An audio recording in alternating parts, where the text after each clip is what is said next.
Students, मैं सबसे पहले अपना इंट्रोडक्शन कराना चाहूँगा।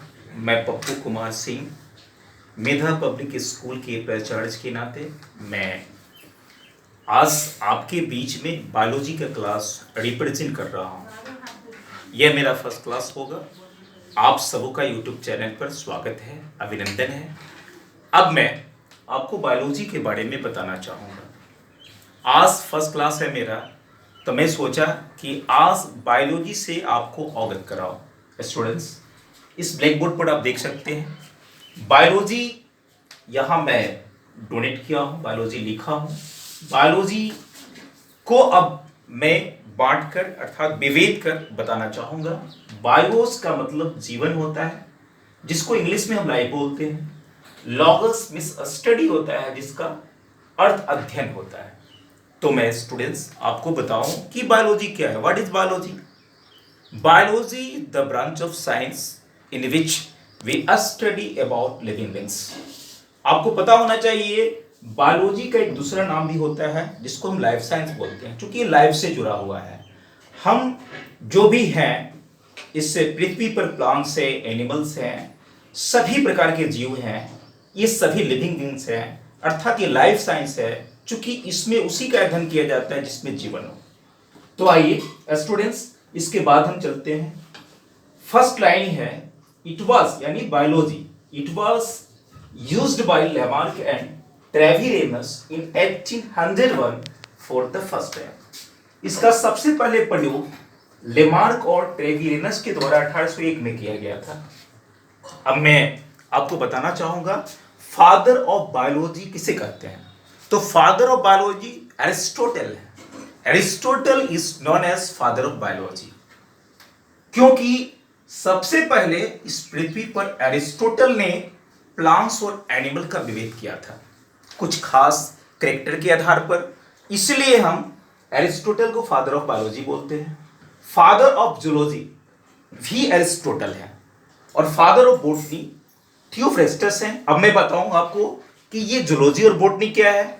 तो बायोलॉजी को ही बांटा गया है जूलॉजी, बॉटनी और अन्य किस्मों में। तो zoology the branch of biology in which we study about animals is called zoology. Botany, what is botany? Botany is branch of biology in which we study about plants. Theophrastus is known as father of botany, as you no.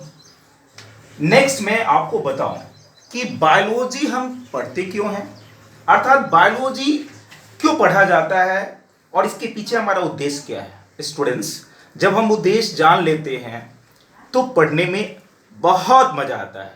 इसलिए मैं आपको बताऊं सबसे पहले biology पढ़ने का उद्देश्य क्या है। तो first, use of natural resources including animals. Animal के साथ साथ हम प्राकृतिक स्रोत का उपयोग कैसे करें, इसलिए भी बायोलॉजी पढ़ा जाता है।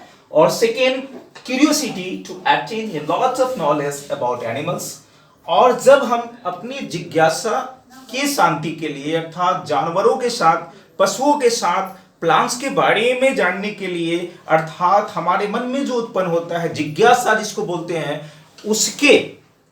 उसको जानने के लिए हम इसका अध्ययन करते हैं। तो curiosity to attain a lot of knowledge about animals. Students, आप समझ गए हैं कि बायोलॉजी पढ़ने के पीछे क्या उद्देश्य है। तो first, use of natural resources including animals, curiosity to attain a lot of knowledge about animals. तो यहां तक आपने बेहतर समझा होगा। अब मैं आपको समझाता हूं curiosity to attain knowledge about living beings is called pure biology. वैसे बायोलॉजी में अब प्योर बायोलॉजी क्या है और फिर अप्लाइड बायोलॉजी क्या है। स्टूडेंट्स, प्योर बायोलॉजी का मतलब ये कि जब हम अपनी जिज्ञासा के लिए, जिज्ञासा की शांति के लिए हम जब जीवों का अध्ययन करते हैं तो उसे हम प्योर बायोलॉजी कहते हैं। अर्थात ये curiosity to attain knowledge about living beings is called pure biology. और फॉर टेकिंग एडवांटेज, जब हम यहाँ नेचुरल रिसोर्सेज इत्यादि इत्यादि का जब हम अपने लाभ के लिए प्रयोग करते हैं, लाभ के लिए अध्ययन करते हैं, तो हम उसे अप्लाइड बायोलॉजी कहते हैं। अब स्टूडेंट्स, मैं इन सारी बात को समझाते हुए अब आपको बताना चाहूंगा, जब एरिस्टोटल ने प्लांट्स और एनिमल्स में विभेद किया तो इसका कैरेक्टरिस्टिक फीचर्स लाया। और अब मैं बताऊं कि हम लिविंग बींग्स अर्थात ये लाइफ साइंस है, तो लाइफ साइंस मीन्स ये लिविंग बींग्स कैसे नॉन लिविंग बींग्स से डिफर करता है, यानी ये दोनों में क्या अंतर है। तो स्टूडेंट्स मैं बताऊं, लिविंग बींग्स का अपना कुछ खास कैरेक्टरिस्टिक फीचर्स है। आप जानते हैं, चूंकि पहले आप पढ़े होंगे कि लिविंग बींग्स ऐसा होता है, लेकिन मैं कुछ यहां पर स्टैंडर्ड मेंटेन करना चाहूंगा। चूंकि आप अब उच्च क्लास में आ गए हो, आप हायर क्लास में पढ़ रहे हो, चूंकि आप 10th और इंटरमीडिएट के स्टूडेंट्स हो, इसलिए उस नाते मैं इसकी कैरेक्टरिस्टिक फीचर्स को कुछ अलग ढंग से रखना चाहूंगा। तो मैं बताऊं, there are several characteristic features of living beings. First shape and size, second locomotion, third cellular organisation, fourth nutrition, fifth adaptability, six growth and development. अब मैं वन बाय वन एक एक स्टेप आपको समझाऊंगा characteristic features of living beings. Students मैं बताऊं आपको कि लिविंग बींग्स में जितने भी ऑर्गेनिजम्स होते हैं उसका एक अपना शेप एंड साइज होता है। ऐसा कुछ नहीं है कि कोई बहुत बड़ा होगा तो कोई बहुत छोटा होगा। अगर छोटा होगा तो उसको कोई श्रेणी में रखा जाएगा। जैसे मान लीजिए माइक्रो ऑर्गेनिज्म हुए, वैसे हाथी जैसे विशालकाय जानवर, तो सबका अपना शेप एंड साइज होता है और उस शेप एंड साइज से उसका इंट्रोडक्शन होता है। अब मैं बताऊं लोकोमोशन। लोकोमोशन का अर्थ होता है परिचलन। तो यह केवल एनिमल्स में होता है, प्लांट्स में नहीं होता है। प्लांट्स केवल मूवमेंट करते हैं, लोकोमोशन नहीं करते, अर्थात एक स्थान से दूसरे जगह नहीं जा सकते हैं, जबकि एनिमल्स एक स्थान से दूसरे स्थान जा सकते हैं। अब मैं बताऊं आपको सेलुलर ऑर्गेनाइजेशन। आज चाहे छोटा जीव हो चाहे वो बड़ा जीव हो, सभी जीवों का शरीर जो है सेल से निर्मित है। तो सेलुलर ऑर्गेनाइजेशन में सेल में बहुत सारे सेल ऑर्गेनेल्स होते हैं, माइटोकॉन्ड्रिया, क्लोरोप्लास्ट इत्यादि इत्यादि, सबका अलग अलग फंक्शन होता है। मैं बताऊं आपको सेलुलर ऑर्गेनाइजेशन में व्हाट इज सेल। सेल क्या है? Cell is the structural and functional unit of life, अर्थात कोशिका को जीवन की संरचनात्मक एवं रचनात्मक इकाई कहते हैं। तो आइए अब मैं आपको बताता हूं, फिर से मैं सेलुलर ऑर्गेनाइजेशन के बारे में आपको बता दूं। Cell what is cell? Cell is the structural and functional unit of life, अर्थात कोशिका जीवन की संरचनात्मक एवं कार्यात्मक इकाई होती है। अर्थात यह हम लोगों को कायाकल्प तो देती ही देती है और हमारे शरीर के लिए कई प्रकार का फंक्शन और कार्य करती है, इसलिए इसको हम स्ट्रक्चरल एंड फंक्शनल बोलते हैं। स्टूडेंट्स अब मैं बताऊं न्यूट्रिशन के बारे में। तो सभी जीव पोषण करते हैं, अर्थात पोषण के आधार पर, न्यूट्रिशन के आधार पर भी जीव में विभेद किया जाता है। तो कोई ऑटोट्रोपिक होता है तो कोई एट्रोट्रोपिक होता है। ऑटोट्रोपिक में प्लांट्स आते हैं, ग्रीन प्लांट्स आते हैं जो अपना भोजन स्वयं बना लेते हैं, और कुछ ऐसे भी ऑर्गेनिज्म हैं जो अपने भोजन के लिए किसी दूसरे पर निर्भर करते हैं। अर्थात न्यूट्रिशन पोषण जो है वो जीवों का प्रमुख लक्षण होता है।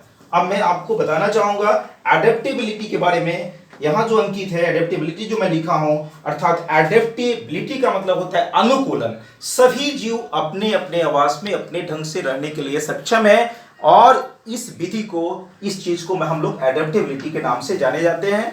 और इसलिए कि जैसे हम लोग टेरेस्ट्रियल ऑर्गेनिज्म है, इस पृथ्वी पर रह रहे हैं, अर्थात इस पृथ्वी पर रहते हुए अपनी सारी आवश्यकताओं की पूर्ति कर रहे हैं। अगर यहाँ पर हमारी अनुकूल व्यवस्था नहीं होती तो हम भी प्लान कर जाएंगे, इसलिए जीवों में एडेप्टेशन का होना जरूरी है, और एडेप्टेबिलिटी लिविंग बींग्स का एक प्रमुख कैरेक्टर्स है।